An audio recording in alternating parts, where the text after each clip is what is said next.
Assalamualaikum warahmatullahi wabarakatuh. Perkenalkan, nama saya Muhammad Ridwan dengan NIM 2330101114. Dalam hal ini, saya akan memenuhi kriteria ujian akhir semester saya, yaitu dengan membuat video pembelajaran dari mata kuliah Manajemen Pendidikan Islam, yaitu dengan dosen pengampu Ibu Herma Yulisyam. Baik, saya di sini akan mempresentasikan atau menjelaskan tentang manajemen pembiayaan pendidikan. Sebelum kita memasuki pengertian manajemen pembiayaan pendidikan, sebelumnya kita sudah tahu apa arti dari manajemen adalah di dalam Kamus Besar Bahasa Indonesia atau KBBI, arti dari kata manajemen merupakan penggunaan atau pemakaian sumber daya manusia dan sumber daya alam yang secara efektif dan dapat digunakan untuk mencapai sasaran dan tujuan yang direncanakan sebelumnya.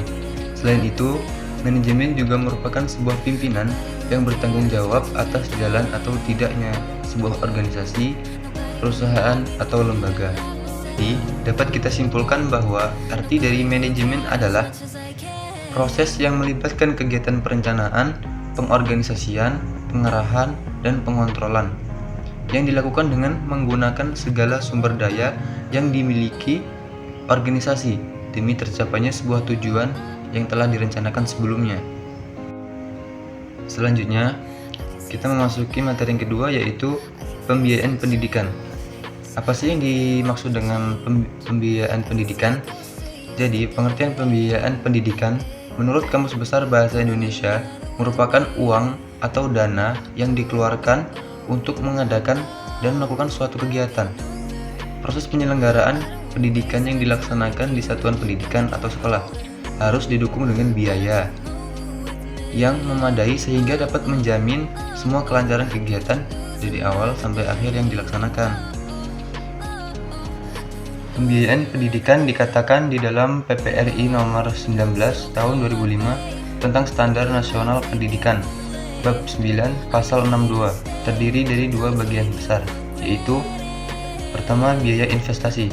Biaya investasi ini meliputi biaya penyediaan wahana dan prasarana, pengembangan asal daya manusia, dan modal kerja tetap. Yang artinya bahwa biaya investasi tersebut diberikan kepada siswa ketika siswa yang mendaftar di sebuah organisasi tersebut akan menikmati dan menggunakan fasilitas yang telah diberikan dan disediakan oleh organisasi tersebut. Yang kedua yaitu biaya personal. Biaya personal meliputi biaya pendidikan yang harus dikeluarkan oleh peserta didik untuk bisa mengikuti proses pembelajaran secara teratur dan berkelanjutan. Maksudnya adalah biaya personal ini wajib dikeluarkan oleh peserta didik untuk membeli, contohnya untuk membeli buku pembelajaran untuk belajar di rumah, yaitu contohnya seperti buku bahasa Indonesia, buku belajar matematika, dan sebagainya. Memasuki materi yang ketiga, yaitu prinsip-prinsip manajemen pembiayaan pendidikan. Yang pertama ada transparansi. Transparansi di bidang manajemen adalah adanya keterbukaan dalam mengatur suatu kegiatan. Bidang manajemen keuangan yang jelas berarti adanya kejelasan dalam manajemen keuangan pada lembaga pendidikan, yaitu kejelasan sumber keuangan dan jumlahnya. Paparan penggunaan dan pertanggungjawabannya haruslah jelas sehingga dapat mempermudah orang yang bersangkutan untuk mengetahuinya. Yang kedua yaitu ada akuntabilitas. Akuntabilitas adalah sebuah keadaan seseorang yang diperhatikan oleh orang lain karena kecakapan kinerjanya dalam menyesuaikan tugas untuk mendapatkan tujuan yang menjadi tanggung jawabnya. Akuntabilitas dalam sebuah manajemen keuangan berarti pemakaian yang sekolah perlu dilaksanakan sesuai dengan planning yang telah dibuat sebelumnya. Artinya apa? Bahwa akuntabilitas adalah suatu keadaan yang dapat dimintai pertanggungjawabannya. Dapat disimpulkan bahwa akuntabilitas adalah bentuk pertanggungjawaban seseorang atau sebuah organisasi kepada pihak-pihak yang berhak mendapatkan keterangan tentang kegiatan bisnis atau kinerja dalam menjalankan tugas demi mencapai suatu tujuan tertentu.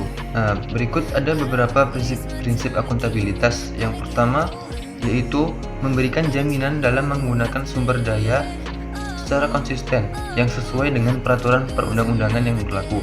Yang kedua, mempunyai komitmen dari pimpinan pada semua staf dalam melakukan kegiatan organisasi yang memiliki nilai akuntabel. Dan yang ketiga, melakukan tujuan dari visi, misi, hasil dan manfaat yang didapat melalui kegiatan organisasi. Yang keempat, memberikan informasi terkait dengan pencapaian atas tujuan atau saran yang sebelumnya sudah ditentukan. Yang kelima, mempunyai prinsip yang transparan, jujur, objektif, dan amanah agar yang ketiga ada efektivitas. Efektif secara sering dilibatkan sebagai perolehan tujuan yang telah ditetapkan. Efektif yang lebih luas lagi, karena sebenarnya efektivitas tidak hanya berhenti sampai tujuan yang tercapai saja, tetapi tidak sampai pada hasil yang dikaitkan dengan pencapaian tujuan lembaga saja. Sebuah manajemen keuangan termasuk memenuhi prinsip efektivitas apabila kegiatan yang dilaksanakan dapat mengelola keuangan untuk membiayai pelaksanaan dalam mencapai tujuan lembaga yang terkait dan kualitatif manfaatnya sesuai dengan rencana yang telah diharapkan. Dan yang keempat ada efisiensi bersangkutan dengan perolehan suatu kegiatan. Efisiensi ini dapat diartikan adalah perpaduan yang baik antara pemasukan dan pengeluaran atau antara daya dan hasil. Daya yang dimaksud meliputi tenaga pemikiran, waktu yang dibutuhkan, dan biaya yang diperlukan. Masuk ke materi selanjutnya, yaitu teknik-teknik manajemen pembiayaan pendidikan berdasarkan standar yang telah ditentukan oleh pemerintah pada Kepala Sekolah Teknik Pembiayaan Pendidikan dijabarkan sebagai berikut. Yang pertama ada standar kelulusan. Standar kelulusan adalah salah satu cara membuat kriteria kemampuan lulusan yang melingkup sikap, pola pikir, pengetahuan, serta keterampilan yang dimiliki. Contohnya adalah seorang pendidik yang memiliki pola pikir yang bagus, profesional dalam mengajar, maka itu sudah dimasukkan ke dalam standar kelulusan. Dan yang kedua yaitu ada standar isi. Standar isi adalah tolak ukur mengenai ruang lingkup, materi, dan tingkat kompetensi untuk menggapai kapasitas lulusan pada tingkat dan jenis pendidikan tertentu. Yang ketiga ada standar pengelolaan pendidikan. Standar pengelolaan adalah tolak ukur mengenai rencana, pelaksanaan, dan pengawasan sebuah kegiatan pendidikan pada tingkat satuan pendidikan, kabupaten atau kota, provinsi, ataupun nasional, agar tercapainya efisiensi dan efektivitas penyelenggaraan pendidikan tersebut. Adapun tujuan standar dari pengelolaan biaya pendidikan tersebut yaitu sebagai salah satu standar pendidikan nasional, standar pengelolaan bertujuan untuk mengarahkan sekolah atau madrasah agar memiliki tata kelola yang efektif, efisien, akuntabel, dan sistematis guna mendukung kegiatan belajar mengajar di dalamnya.